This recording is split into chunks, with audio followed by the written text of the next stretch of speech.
I mean ದೇಶದ GDP ಇದೆಯಲ್ಲ, ಅವ್ರು ಸಾಲ ಮಾಡಿರೋದು 55.6.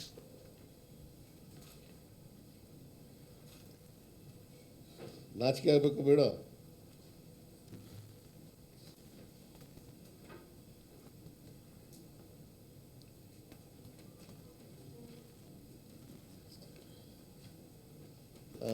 ನರೇಂದ್ರ ಮೋದಿಯವರು ಅವ್ರು ಬಂದಮೇಲೆ ಸಾಲ ಮಾಡಿರೋದು 53,11,000 ಕೋಟಿ.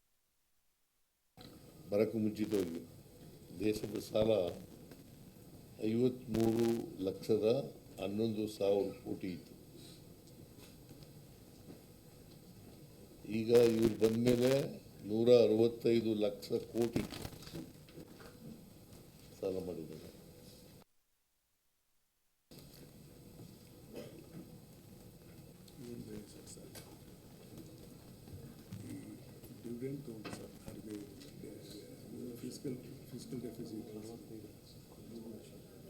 ಇದೆಲ್ಲ ಪಾಪ ಅವ್ರು ಬರೆಯಲ್ಲ, ಅವರು ಎಲ್ಲ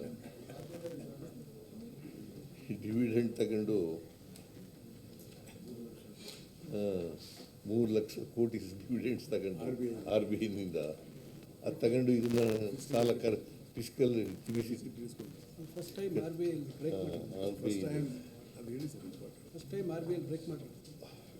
ಫಸ್ಟ್ ಟೈಮ್ RBIನಿಂದ ರಿಸರ್ವ್ ಬ್ಯಾಂಕ್ ಆಫ್ ಇಂಡಿಯಾದಿಂದ 3 ಲಕ್ಷ ಕೋಟಿ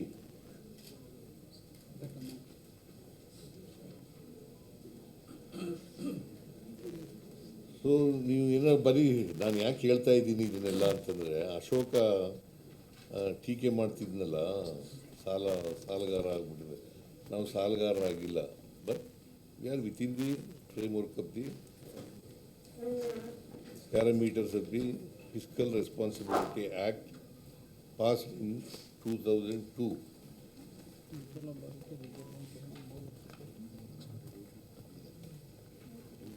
ಇವರು ಎಷ್ಟು ಸಾಲ ಮಾಡಿದ್ದು ಇವರು ಬಂದಮೇಲೆ? 50,000 ಕೋಟಿ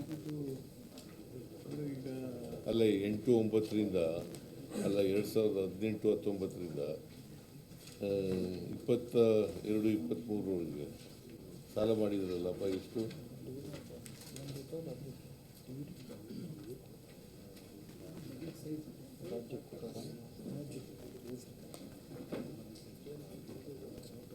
ನಾವು ಅಧಿಕಾರಕ್ಕೆ ಬಂದಾಗ 5,53,847 ಕೋಟಿ ಸಾಲ ಇತ್ತು. 5,53,847 ಕೋಟಿ ಸಾಲ ಇತ್ತು. ಈಗ 3 ವರ್ಷ ಆಯಿತು ನಾವು ಅಧಿಕಾರಕ್ಕೆ ಬಂದು, ಇನ್ನು 3 ವರ್ಷ ಆಗಿಲ್ಲ. ಮೇ 20ಕ್ಕೆ 3 ವರ್ಷ. 4ನೇ ಬಜೆಟ್ನ ಮಂಡಿಸ್ತಾ ಇರೋದು. ಇದು ಏಪ್ರಿಲಿಂದ ಜಾರಿಗೆ ಬರೋದು.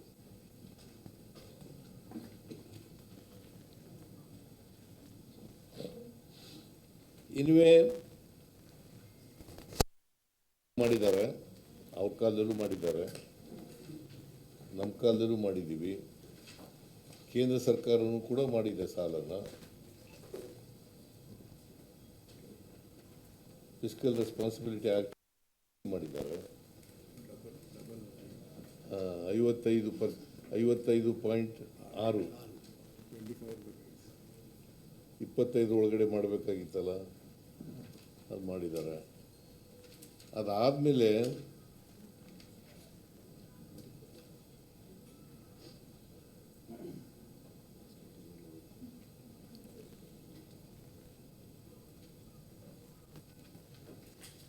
ಜೊತೆಗೆ ಕೇಂದ್ರ ಸರ್ಕಾರದವರು ಇನ್ನೊಂದು ಏನು ಮಾಡಿದ್ದಾರೆ ಅಂತಂದರೆ,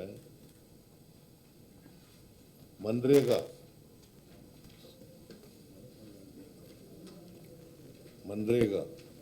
ಅದನ್ನು ಕೂಡ ಬಜೆಟ್ನಲ್ಲಿ ಹೇಳಿದ್ದೀನಿ ನಾನು. ಮಹಾತ್ಮ ಗಾಂಧಿ ಉದ್ಯೋಗ ಖಾತ್ರಿ ಯೋಜನೆ,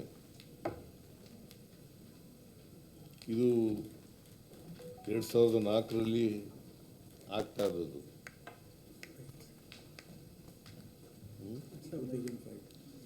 2004 ಅಂತ ಬರ್ತಿದ್ದಾರೆ ಬಜೆಟ್ ಪುಸ್ತಕದಲ್ಲಿ. 2004 ಅಂತ ಇರೋದು. ಆಯಿತು 2005 ಅಂತಲೇ ಬರ್ಕೊಳ್ಳಿ, 4-5.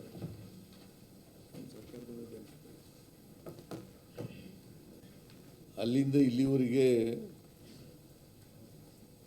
ವೇತನ ಎಲ್ಲನೂ ಅವರೇ ಕೊಡ್ತಿದ್ರು 100% ಕೇಂದ್ರ ಸರ್ಕಾರನೇ. ಸಾಮಗ್ರಿಗಳದ್ದು ಮಾತ್ರ 10% ನಾವು ಕೊಡ್ತಿದ್ದೆವು.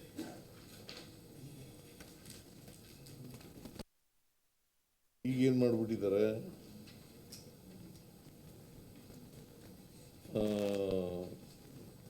VB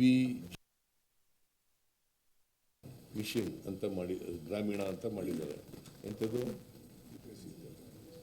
Viksit Bharat guarantee for Rozgar, guarantee for Rozgar, Aajeevika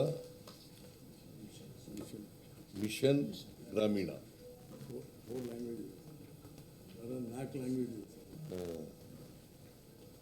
ಗೊತ್ತಾಯ್ತಲ್ಲ, VBG ರಾಮಲ್ಲ, ಅದು ರಾಮಲ್ಲ, VB Viksit Bharat guarantee for Rozgar, guarantee for Rozgar Ajeevika mission Gramin ಅಂತ ಅದರದ್ದು ಎಕ್ಸ್ಪ್ಲನೇಷನ್. ಗೊತ್ತಾಯ್ತಾ? ನಾಲ್ಕು ಭಾಷೆದಾಗಿದೆ ಸರ್, ಸಂಸ್ಕೃತ, ಉರ್ದು, ಇಂಗ್ಲೀಷ್, ಹಿಂದಿ.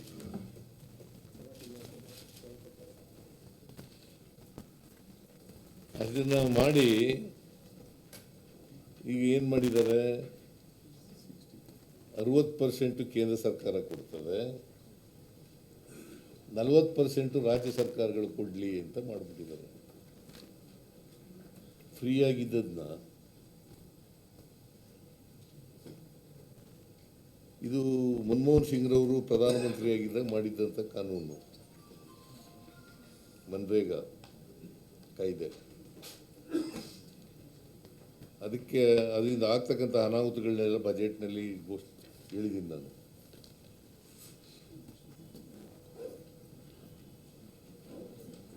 ಅದು ನಮ್ಮ ಪಕ್ಷ, ನಮ್ಮ ಸರ್ಕಾರ ಹೋರಾಟ ಮಾಡ್ತದೆ. ನಮ್ಮ ಹೋರಾಟ ಮನ್ರೇಗಾನೇ ಮತ್ತೆ ಪುನರ್ಸ್ಥಾಪನೆ ಮಾಡಬೇಕು ಅಂತಕ್ಕಂಥದ್ದು ನಮ್ಮ ಹೋರಾಟ. ಅದರಿಂದ 12 ಕೋಟಿ 14 ಲಕ್ಷ ದೇಶದಲ್ಲಿ 12 ಕೋಟಿ 16 ಲಕ್ಷ ಜನರಿಗೆ ಉದ್ಯೋಗ ಕೊಡ್ತಿದ್ದರು. ಸಣ್ಣ ರೈತರು, ಆಮೇಲೆ ಮಹಿಳೆಯರು, ಆದಿವಾಸಿಗಳು,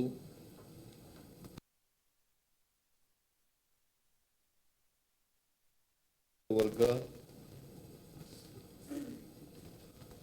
ಕರ್ನಾಟಕದಲ್ಲಿ ಸುಮಾರು 71 ಲಕ್ಷ ಜನರಿಗೆ ಉದ್ಯೋಗ ಕೊಡ್ತಿದ್ದರು. 100 ದಿನ, ವರ್ಷದಲ್ಲಿ 100 ದಿನ. into 370 rupees.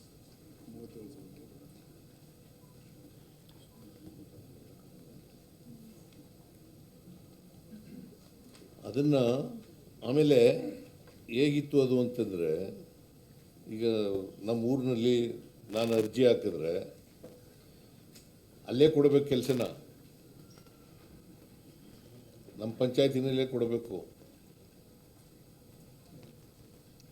ಮತ್ತು 15 ದಿನದೊಳಗಡೆ ಅರ್ಜಿ ಹಾಕಿದ್ರೆ 15 ದಿನದೊಳಗಡೆ ಕೆಲಸ ಕೊಡಬೇಕು, ಇಲ್ಲದ್ರೆ ಮಜೂರಿ ಕೊಡಬೇಕು.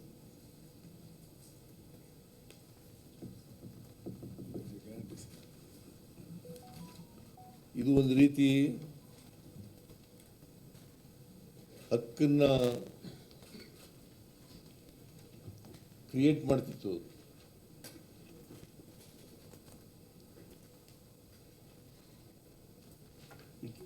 It was my right. As soon as ನನಗೆ ಕೆಲಸ ಬೇಕು ಅಂತ ಅರ್ಜಿ ಹಾಕಿದ್ರೆ ನಾನು ಯಾವುದೇ ಪಂಚಾಯತಿಗೆ ಅಲ್ಲಿ ಕೆಲಸ ಕೊಡಬೇಕು. 15 ದಿನದೊಳಗಡೆ ಕೊಡಬೇಕು, ಇಲ್ಲದ್ರೆ ವೇತನ ಕೊಡಬೇಕು. ಕೆಲಸ ಗ್ರಾಮ ಸಭೆಯಿಂದ ಸೆಲೆಕ್ಟ್ ಮಾಡ್ತಾರೆ. ಆಮೇಲೆ ಆ ಪಂಚಾಯತಿ ಗ್ರಾಮ ಸಭೆಯಲ್ಲಿ ಇದು it is against 73rd amendment of the Indian constitution.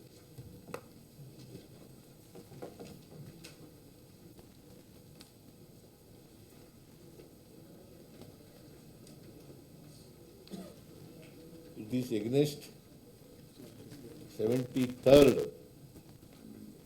Amendment of the Indian Constitution.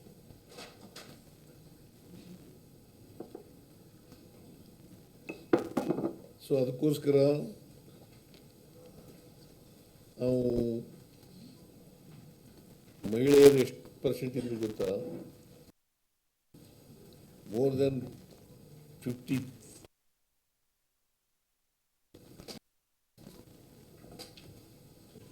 ದಲಿತರು ಎಷ್ಟಿದ್ರು ಗೊತ್ತಾ?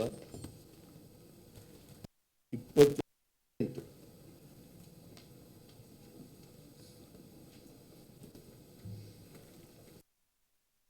ಜಾತಿ 11% ವಿಶಿಷ್ಟ ವರ್ಗ.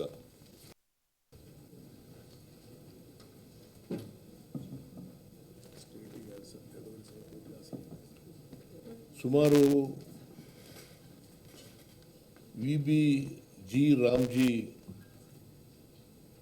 ಆಕ್ಟ್ ಜಾರಿಯಾದರೆ ಕರ್ನಾಟಕ ಸರ್ಕಾರಕ್ಕೆ ಸುಮಾರು 2.5 ಇಂದ 3,000 ಕೋಟಿ ಬರ್ಡನ್ ಆಗುತ್ತೆ.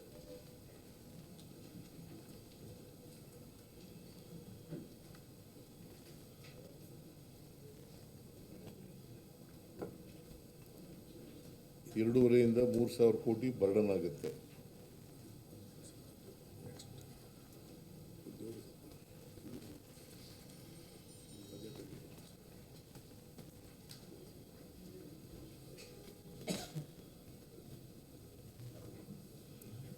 ಆಮೇಲೆ ಈ ಸಾರಿ ನಮ್ಮ ಬಜೆಟ್ನಲ್ಲಿ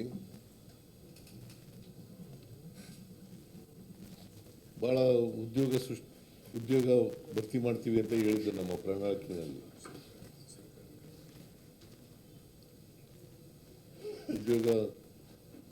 ಖಾಲಿ ಹುದ್ದೆಗಳನ್ನೆಲ್ಲ ಭರ್ತಿ ಮಾಡ್ತೀವಿ ಅಂತ ಹೇಳಿದ್ದು, ಅಂದ್ರೆ ಹಂತ ಹಂತವಾಗಿ ಮಾಡ್ತೀವಿ ಅಂತ ಹೇಳಿದ್ದು.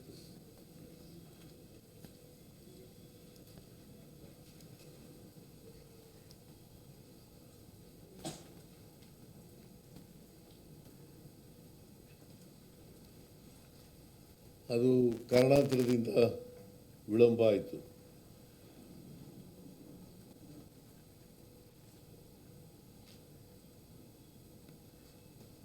ಅದಕ್ಕೆ ಈ ಸಾರಿ ಬಜೆಟ್ನಲ್ಲಿ ಹೇಳಿದ್ದೀನಿ 56,342,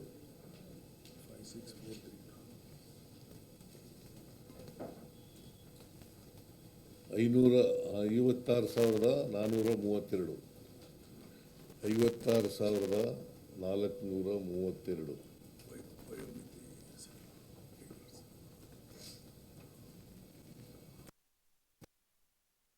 ಈ ವರ್ಷ ಭರ್ತಿ ಮಾಡ್ತೀವಿ ಅಂತ ಹೇಳಿದ್ದೀವಿ. 56,432 ಹುದ್ದೆಗಳನ್ನು ಭರ್ತಿ ಮಾಡ್ತೀವಿ ಅಂತ ಹೇಳಿದ್ದೀವಿ, ಮತ್ತೆ ಭರ್ತಿ ಮಾಡ್ತೀವಿ.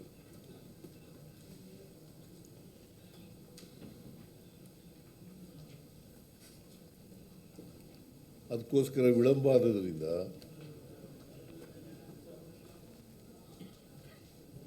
ನಾವು ಏಜ್ ರಿಲ್ಯಾಕ್ಸೇಷನ್ ಮಾಡಿದ್ದೀವಿ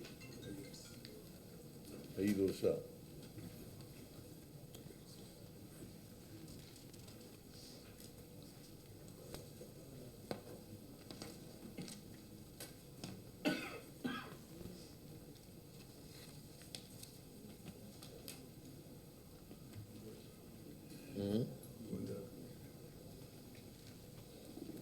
ಆಮೇಲೆ ನಾವು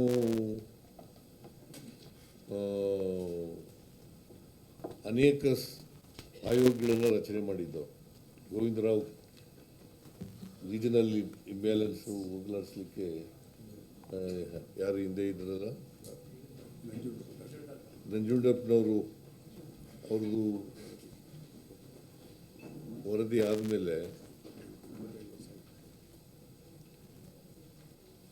2002ರಲ್ಲಿ ನಾವು ಕೊಟ್ಟಿದ್ದದು. 2002ರಲ್ಲಿ ಸುಮಾರು 24 ವರ್ಷದ ಮೇಲಾಗಿದೆ. ಅದಕ್ಕೆ ರೀಜನಲ್ ಇಂಬ್ಯಾಲೆನ್ಸು ಕಡಿಮೆ ಆಗಲಿಲ್ಲ ಅನ್ನೋ ಅನುಮಾನದ ಮೇಲೆ ನಾವು ಗೋವಿಂದರಾವು ಆರ್ಥಿಕ ತಜ್ಞರು ಪ್ರೊಫೆಸರ್ ಎಂ ಗೋವಿಂದರಾವ್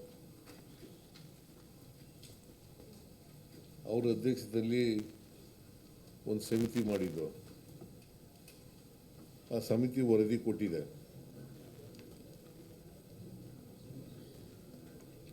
ಅದು ಕ್ಯಾಬಿನೆಟ್ನಲ್ಲಿ ಒಪ್ಕೊಂಡಿದ್ದೀವಿ,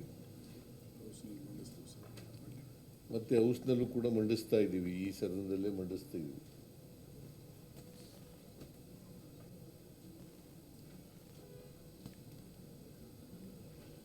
ಅವರು 5 ವರ್ಷಗಳಲ್ಲಿ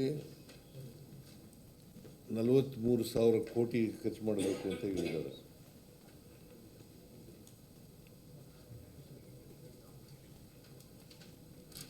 ನಾವು ಆ ಕಮಿಟಿ ಶಿಫಾರಸುಗಳನ್ನು ಒಪ್ಕೊಂಡಿರೋದ್ರಿಂದ 4,000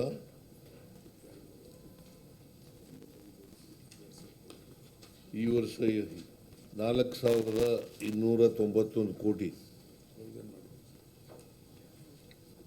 ಮೊದಲನೇ ಪ್ರಾರಂಭಿಕವಾಗಿ 4,291 ಕೋಟಿ ರೂಪಾಯಿಗಳನ್ನು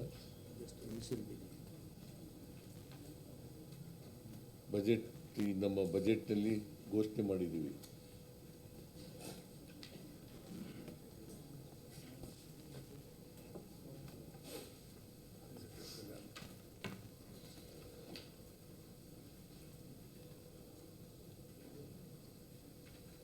ಆಮೇಲೆ ನಿಮಗೆಲ್ಲ ಗೊತ್ತಿದೆ, ಹೈದರಾಬಾದ್ ಕರ್ನಾಟಕ,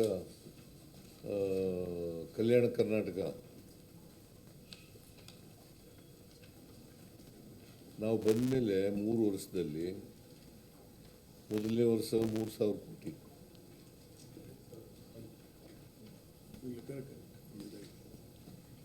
ಮೊದಲನೇ ವರ್ಷ 3,000 ಕೋಟಿ ಅಂದರೆ 23, 24, 25 5,000 ಕೋಟಿ, 26 5,000 ಕೋಟಿ, ಒಟ್ಟು 13,000 ಕೋಟಿ ರೂಪಾಯಿಗಳನ್ನು ಕೊಟ್ಟಿದ್ದೀವಿ. ಮುಂದಿನ ವರ್ಷನೂ ಕೂಡ 5,000 ಕೋಟಿ ಕೊಡ್ತೀವಿ ಅಂತ ಹೇಳಿದ್ದೀವಿ.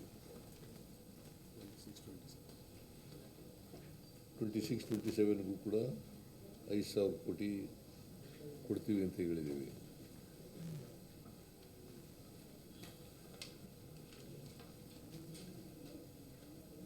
So this is regarding Kalyana Karnataka. ಮತ್ತು ನಾವೇ ರಚನೆ ಮಾಡಿದ್ದು ಇದನ್ನು, BJPಯವರು ವಿರೋಧ ಮಾಡಿದರು.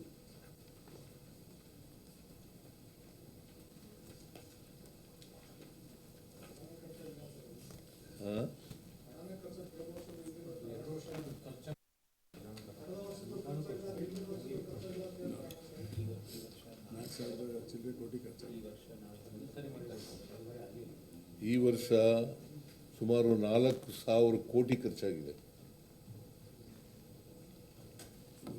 ಈ ವರ್ಷ ಉಳಿದಿರೋದು ಮತ್ತೆ ಮುಂದಿನ ವರ್ಷ ಕೋಟಿ ಅಷ್ಟನ್ನು ಪ್ರಸ್ತುತ ವರ್ಷದಲ್ಲಿ ಖರ್ಚು ಮಾಡ್ತೀವಿ. ಸ್ವಲ್ಪ ರಾಜ್ಯಪಾಲರು ಅಪ್ರೂವ್ ಆಗೋದು ವಿಳಂಬ ಆಯಿತು. ಸೊ ಹಾಗಾಗಿ 5,000 ಕೋಟಿ ಖರ್ಚು ಮಾಡೋಕ್ಕಾಗಲಿಲ್ಲ. ವರ್ಷ 5,000 ಕೋಟಿ ಖರ್ಚು ಮಾಡ್ತೀವಿ.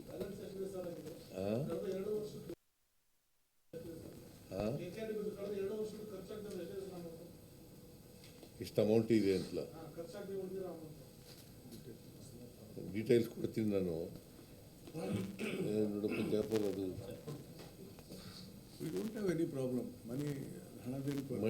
ಮನಿ ಈಸ್ ದೇರ್ ವಿತ್ ನಾವು 5,000 ಕೋಟಿ ಕೊಟ್ಬಿಡ್ತೀವಿ. ಅವ್ರು ಖರ್ಚು ಮಾಡ್ಬೇಕು. ಈಗ 4,000 ಕೋಟಿ ಈ ವರ್ಷ ಖರ್ಚು ಮಾಡಿದ್ದಾರೆ, ಇನ್ನೂ 1,000 ಕೋಟಿ ಖರ್ಚು ಮಾಡಬೇಕು. First year 23-24, governor has given approval December. Last year, ಬೇಡೋದಿಲ್ಲ ಏನಿಲ್ಲ ಅವ್ರಿಗೆ.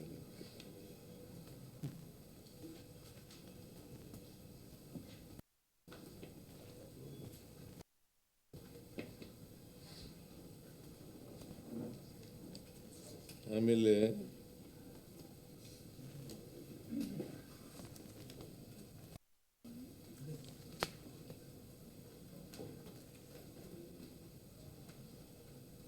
ನಾನು ಭಾಳಷ್ಟು ಅಭಿವೃದ್ಧಿ ಕಾರ್ಯಕ್ರಮಗಳಿಗೆಲ್ಲ ಹೇಳಿದ್ದೀನಿ. ಆಮೇಲೆ UKP ಇದೆಯಲ್ಲ, ಅಪ್ಪರ್ ಕೃಷ್ಣ 3ನೇ ಹಂತ, ಆ 3ನೇ ಹಂತದಲ್ಲಿ ನಾವು ಅಂದರೆ ಈ ವರ್ಷ ಮಾತಾಡಿದ ರೈತರ ಪ್ರತಿನಿಧಿಗಳ ಜೊತೆಯಲ್ಲಿ JT ಪಾಟೀಲು ಮತ್ತು ಸರ್ನಾಯ್ಕ್,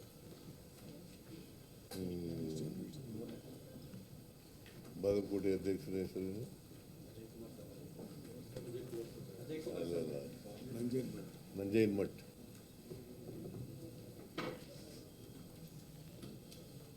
ನಾವು ತೀರ್ಮಾನ ಮಾಡಿದ್ದೀವಿ 30 ಲಕ್ಷ ಕೃಷಿ ಜಮೀನಿಗೆ, 40 ಲಕ್ಷ ನೀರಾವರಿ ಜಮೀನಿಗೆ ಅಂತ ತೀರ್ಮಾನ ಮಾಡಿದ್ದೀವಿ. ಯಾಕಂತಂದರೆ ನಾವು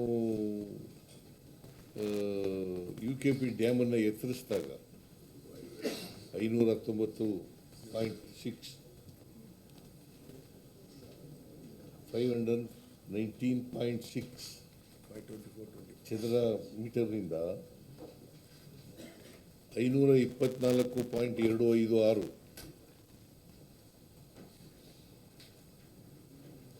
ಅಲ್ಲಿ ಏರಿಸಿದಾಗ ಮುಳುಗಡೆ ಆಗುತ್ತೆ.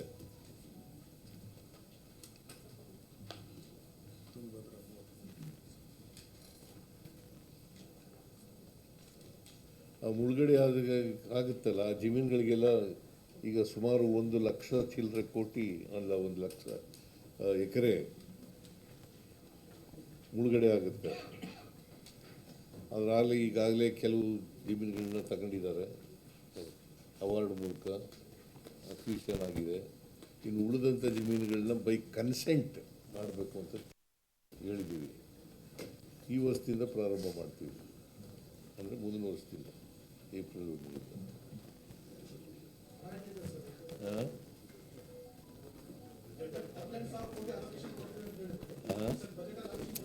ಕೊಡ್ತೀವಿಯಪ್ಪ, ಶುರುವಾಗಿ ನೀನು ಜಮೀನು ಕಳ್ಕೊಂಡಿದೀಯಾ? ಆಯ್ತು, ನಾವು ಕೊಡ್ತೀವಿ.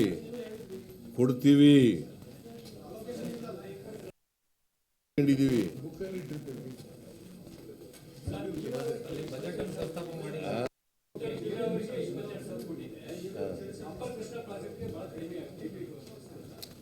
ನಾವು ಮಧ್ಯದಲ್ಲಿ ಮಾಡ್ತೀವಪ್ಪ, ಸಪ್ಲಿಮೆಂಟ್ರಿನಲ್ಲಿ ಕೊಡ್ತೀವಿ.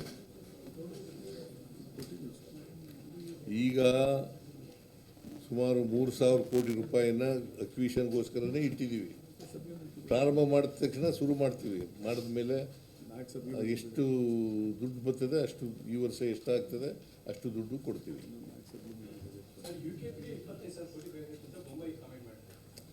ಬೊಮ್ಮಾಯಿ ಹೇಳ್ದದಕ್ಕೆಲ್ಲ ಈಗ ಅಕ್ವಿಷನ್ ಆಗಬೇಕಲ್ವೇನ್ರಿ? ಕನ್ಸೆಂಟು 10,000 ಕೋಟಿ ಆಗುತ್ತಾ, 15,000 ಕೋಟಿ ಆಗುತ್ತಾ, 20,000 ಕೋಟಿ ಆಗುತ್ತಾ ನೋಡಬೇಕಲ್ಲ. ಈಗ 4 ವರ್ಷದಲ್ಲಿ ಮಾಡ್ತೀವಿ ನಾವು ಅಂತ ಹೇಳಿದ್ವಿ, ಒಂದೇ ಸಾರಿ ಮಾಡ್ತೀವಿ ಅಂತ ಹೇಳಿಲ್ಲ.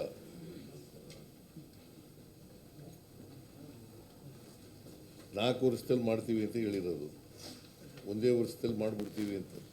ಈಗ ಬೈ ಕನ್ಸೆಂಟ್ ಆಗೋದು ಇದು, ಪರಸ್ಪರ ಒಪ್ಪಂದದ ಮೂಲಕ. ಈಗ ಅವ್ರು ಬರಬೇಕಲ್ಲ ನಮ್ಮ ಹತ್ರ, ನಾವು ಜಮೀನು ಕೊಡ್ತೀವಪ್ಪ 30,000 ಕುಷ್ಕಿ ಜಮೀನಿಗೆ, 30 ಲಕ್ಷ ಕುಷ್ಕಿ ಜಮೀನಿಗೆ, ನೀರಾವರಿ ಜಮೀನಿಗೆ 40 ಲಕ್ಷ ಒಪ್ಕೋತೀವಿ, ಕೊಡ್ತೀವಿ ಅಂತ ಮುಂದೆ ಬಂದಾಗ ಕೊಡ್ತೀವಿ. ಸಪ್ಲಿಮೆಂಟ್ರಿ ಬಜೆಟ್ ಮಂಡಿಸ್ತೀವಲ್ಲ, ಜುಲೈಗೊಂದು ಮಂಡಿಸ್ತೀವಿ, ಆಮೇಲೆ ಡಿಸೆಂಬರ್ಗೊಂದು ಮಂಡಿಸ್ತೀವಿ, ಆಮೇಲೆ ಮಾರ್ಚ್ಗೊಂದು ಮಂಡಿಸ್ತೀವಿ.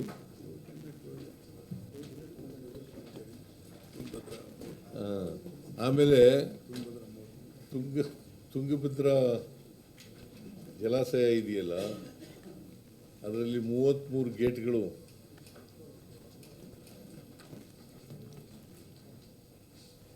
ಹಳೆಯ ಗೇಟ್ಗಳಾಗ್ಬಿಟ್ಟಿದ್ದಾವೆ. ನಿಮಗೆಲ್ಲ ಗೊತ್ತಿದೆ, ಹೋದ ಸಾರಿ ಒಂದು ಗೇಟು ಕಿತ್ಕೊಂಡೋಗಿ ಆಮೇಲೆ ಅದನ್ನು ರಿಪೇರಿ ಮಾಡಿದ್ವಲ್ಲ, ಅದಕ್ಕೆ ಈ ಸಾರಿ ಎಲ್ಲ ಗೇಟ್ಗಳನ್ನೂ ಬದಲಾವಣೆ ಮಾಡಿಬಿಡ್ತೇವೆ. ಮತ್ತು ಜೂನ್ ಒಳಗಡೆ ಅದನ್ನೆಷ್ಟು ಮಾಡಬೇಕು ಅಂತ ನೀರಾವರಿ ಇಲಾಖೆಯವರಿಗೆ ಕಟ್ಟುನಿಟ್ಟಿನ ಸೂಚನೆಯನ್ನು ಕೊಟ್ಟಿದ್ದೀವಿ.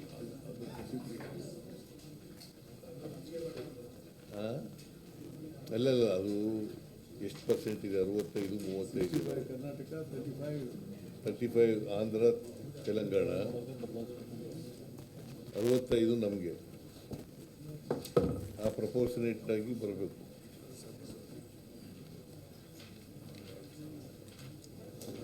ಆಮೇಲೆ ಮಾದಾಯಿ ಯೋಜನೆ ಪ್ರಸ್ತಾಪ ಮಾಡಿದ್ದೀವಿ.